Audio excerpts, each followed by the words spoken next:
I thank the Honourable Prime Minister for his opening remarks.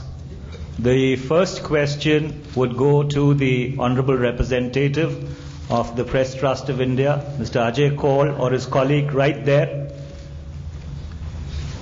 My request would be that while I'll try and identify as many people as possible, when you ask the question, if you could identify yourself and the organization that you represent. Hello sir, Ajay from PTI. So my question is, after this assembly elections, there is a... Sir, he's right. After the assembly elections, the Congress, in which Congress faced drubbing, much of churning is going on within Congress. Do you think Congress should now formally announce a PM candidate? Well, the Congress President has already answered that question. We will announce our candidate for the Prime Ministership at an appropriate time. The second question would go to the Honourable Representative of the Dainik Bhaskar newspaper, Mr. Prakash Pandey, if he's there, if he could identify himself. Pankaj Pandey.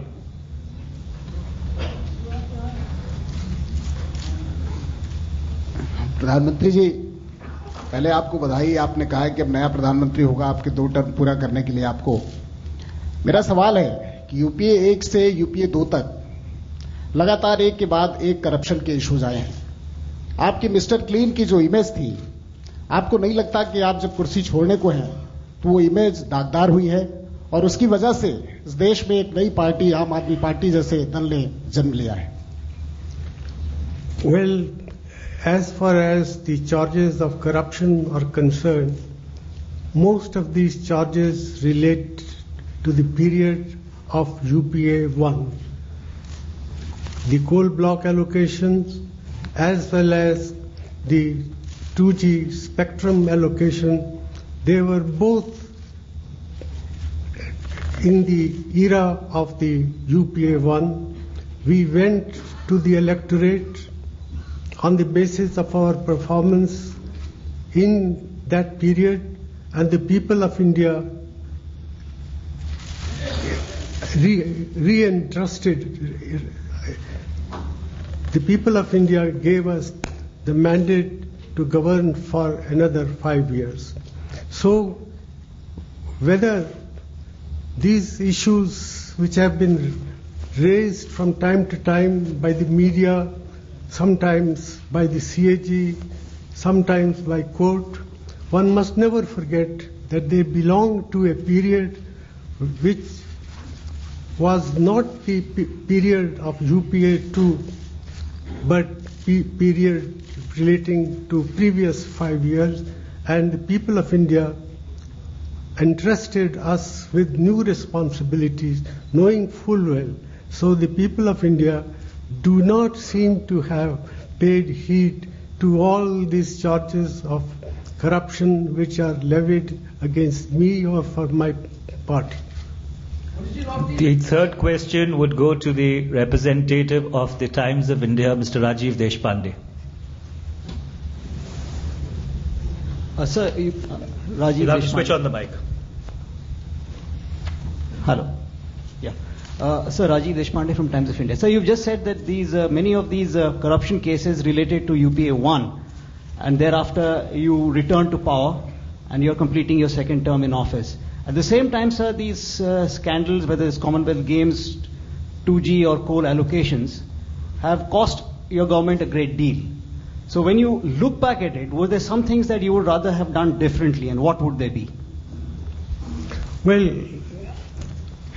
I feel somewhat sad because I was the one who insisted that spectrum allocations should be transparent, it should be fair, it should be equitable.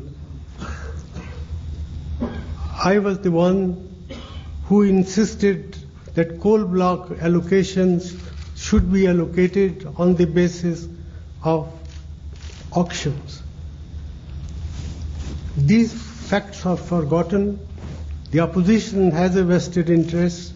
Sometimes the media play into their hands as well. And therefore, I have every reason to believe that when history is written of this period, we will come out unscathed. This is not to say that there was no irregularities.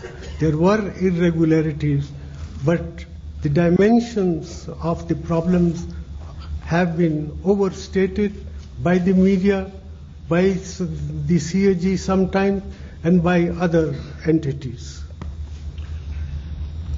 The next question goes to the Honorable Representative of CN and IBN, Pallavi Ghosh.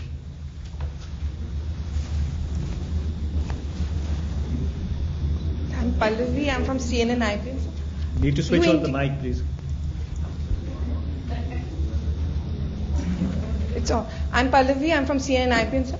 You did indicate in your opening speech that you rule yourself out of a third term should the UPA come back to power. So is it Rahul Gandhi's time? Would you want him to be named as the prime ministerial candidate? And do you rule out active political life after 2014 elections for yourself? Well, I have indicated in my opening remarks that I am not going to be a candidate for the prime ministership if the UPA were to come back into power.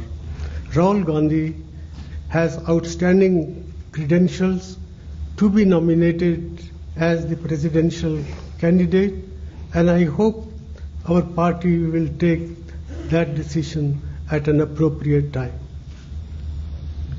The next question will go to the representative of ABP News, Mr. Shazi Zama.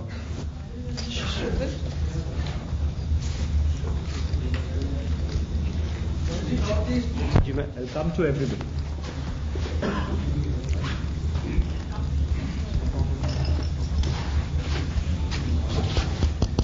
मैं ABP news से शाजी जमा। पिछले 9-10 वर्षों में क्या कभी ऐसा मुश्किल वक्त आया कि आपको लगा कि आपको इस्तीफा दे देना चाहिए? I've never felt like resigning at any time. I've enjoyed doing my work. I've tried to do my work with all honesty, with all sense of integrity, without regard for fear or favor. The next question goes to the Honorable Representative of the Malayalam Manorama, Mr. Sachidanand Murthy. Right there, please.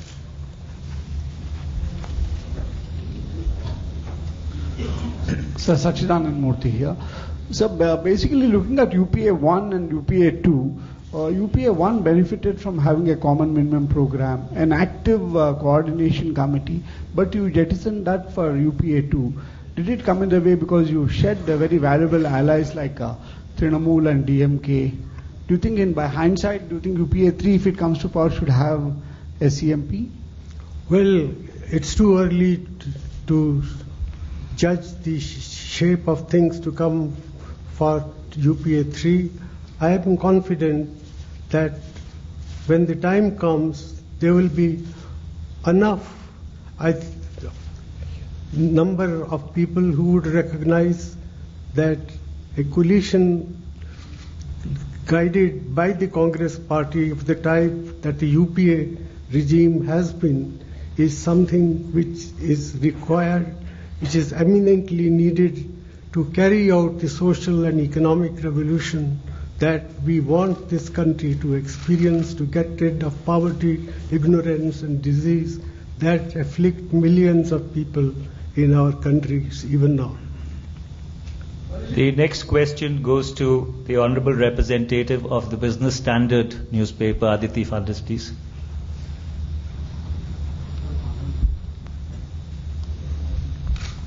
Prime Minister Aditi Fadnis from the Business Standard newspaper. The Congress defeat in the assembly elections, in a review of chief ministers, many chief ministers, most of them in fact said that their defeat was because of price rise. So does it hurt that all the blame is being laid at your door? And also, we noticed that the diesel prices have not been hiked this year. We also hear that subsidized gas cylinders, the number has already gone up from 6 to 9 and it's likely to go up to 12. So does this mean your government is reviewing its policy on subsidies as a fallout of the defeat in the assembly elections?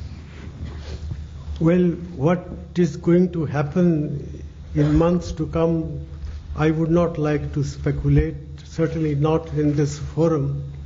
But I will be honest enough to say that it could be that the price rise was a factor in the people turning against the Congress party, and I have explained the reasons why price rise took place, for reasons beyond our control, because international commodity prices were rising, because international energy prices were rising, and these were the factors which made it difficult for us to control prices as effectively as we could have done.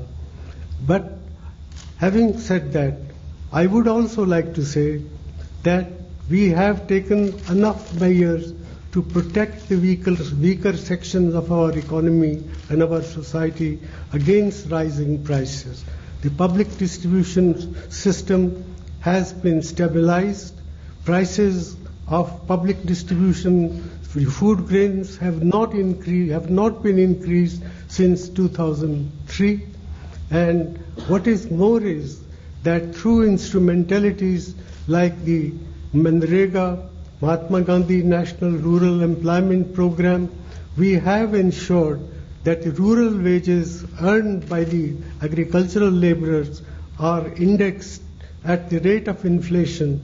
They provide a certain measure of protection to these segments of our society, and these factors should not be lost sight of. The next question goes to the representative from the Urdu press, Mr. S.M. Asif, please.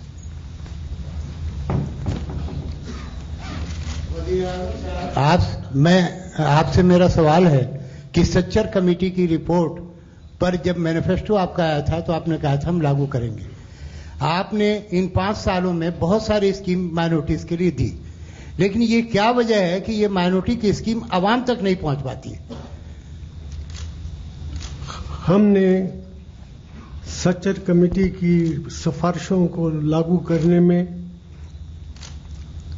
काफी काम किया है, और मुझे दुख से कहना पड़ता है कि ये तमाम आवाम तक नहीं पहुंच सका।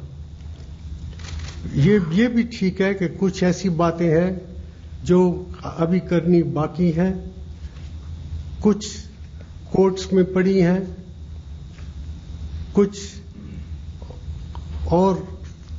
प्रॉब्लम्स आई हैं जिसकी वजह से और चीजें को लागू नहीं किया जा सका। लेकिन जहां तक हमारे गवर्नमेंट का ताल्लुक है, scholarships for minorities have gone up tremendously.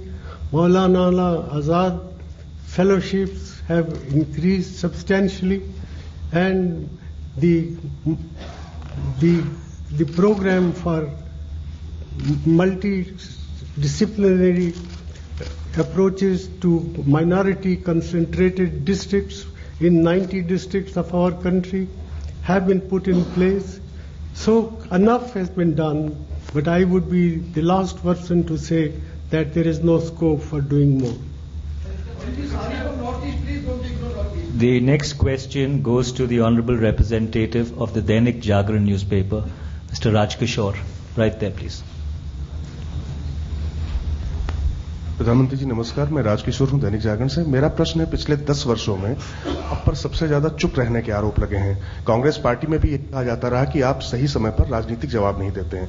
आपको ऐसी क्या थी जो रोके रही 10 वर्षों में, और ऐसी कोई कमी आपको लगती कि किसी वक्त पर आपको बोलना था और आप वहां पर नहीं बोल सके? जहां तक बोलने का सवाल है, जब भी जरूरत पड़ी है पार्टी फोरम में मैं जरूर बोलता रहा हूं और आगे भी बोलता रहूंगा। The next question goes to the representative from the Hindustan Times, Mr. Subhodro Chatterjee. If I get the name correctly, right there, please.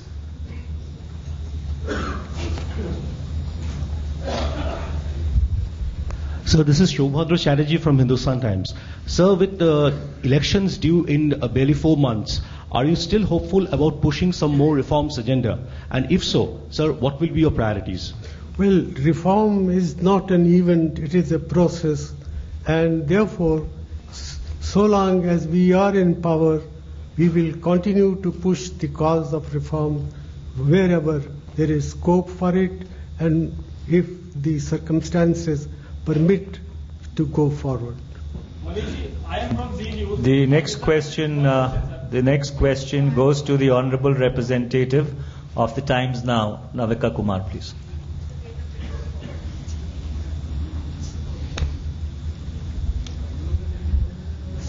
Sir, I'm Navika Kumar from Times Now, and my question to you is again related to corruption. You, time and again, every year, have written to your ministers to write down and submit to your office all their business interests so that decisions taken by them can be transparent. Now we see a similar example happening in a Congress-ruled state in Himachal Pradesh. Veerbhadra Singh sitting in cabinet meetings deciding on issues that are related to a company when his family and he himself have business involvement with that company. Do you think that's proper? I'm sorry, I'm not able to comment on what you are referring to happening in Himachal Pradesh. I have seen some newspapers reports. I've also received a letter on 29th of December by Shri Arun Jaitley, but I haven't had the time to apply my mind to it about what is the truth in these allegations. The next question goes to the representative of NDTV Hindi, Mr. Himanshu Shekhar, please.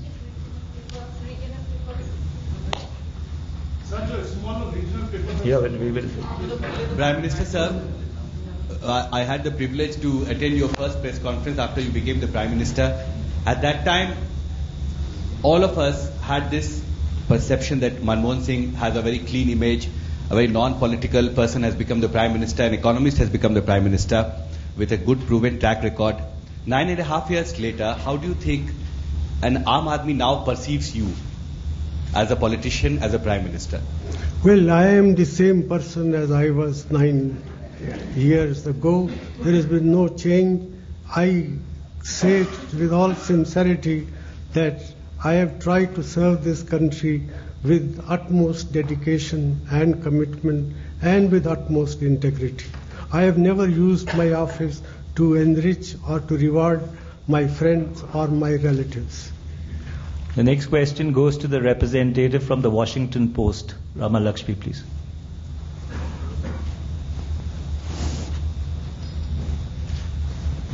Mr. Prime Minister, I would like to ask you about the state of India-US relations now. This has been a big agenda in UPA-1 with the nuclear deal. But now, as your term comes to an end, it looks like it has hit rock bottom again. Would you like to comment on that? Well, our government attaches highest priority to strengthening the strategic partnership between our two countries. There have been recently some hiccups, but I sincerely believe that these are temporary aberration, and diplomacy should be given a chance to resolve these issues that have arisen. Next question goes to the representative from the DY 365, Rama Sarma. Please. Thank you, sir. So my question is that difficult terrain has become a very common region by those government implementation, project implementation agency in the northeast, whether it is the border incomplete Indo-Bangladesh border issue or incomplete Silchar Lamding Board Conference railway project. So what is the things that do you feel your government has ever tried to overcome this difficult terrain issue? I have not understood it. Difficult terrain is always a common phrase for the government project implementation agency in the northeast. What she's saying. Terrain, yeah. Difficult terrain. Whether it is incomplete border issue, last mile. Well, incomplete fencing of the border issue. Well, that's very true. I mean, if you're talking about fencing of the border, Yeah, and the incompleted other project also in the Assam or Northeast. I think fencing and some of these other projects have been facing some difficulties because of difficulties of terrain. There is no doubt about that. So can I ask one more question regarding the animals distincts, rhino killings, sir? This is very important for us. So rhino killings has become rampant in Assam. Assam government raised forest guard, forest battalion to stop this, but still this is going on. Do you feel central government should step in to protect rhino? Rhino is a national asset. Every effort should be made and will be made to protect this precious animal. The next question goes to Mr. Alok Mehta, please.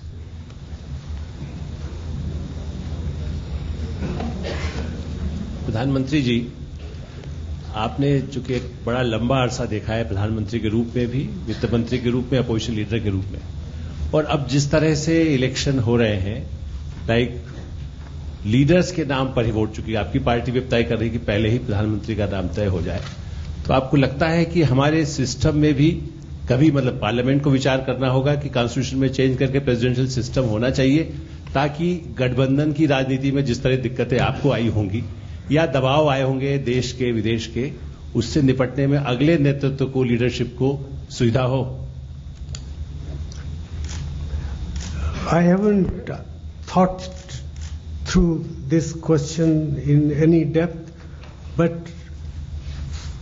it is my preliminary reaction that the parliamentary system of government is the best suited for a country of India's complexity, of India's diversity, that a presidential type of system would be counterproductive. The next question goes to the representative from NDTV English, Mr. Sunil Prabhu.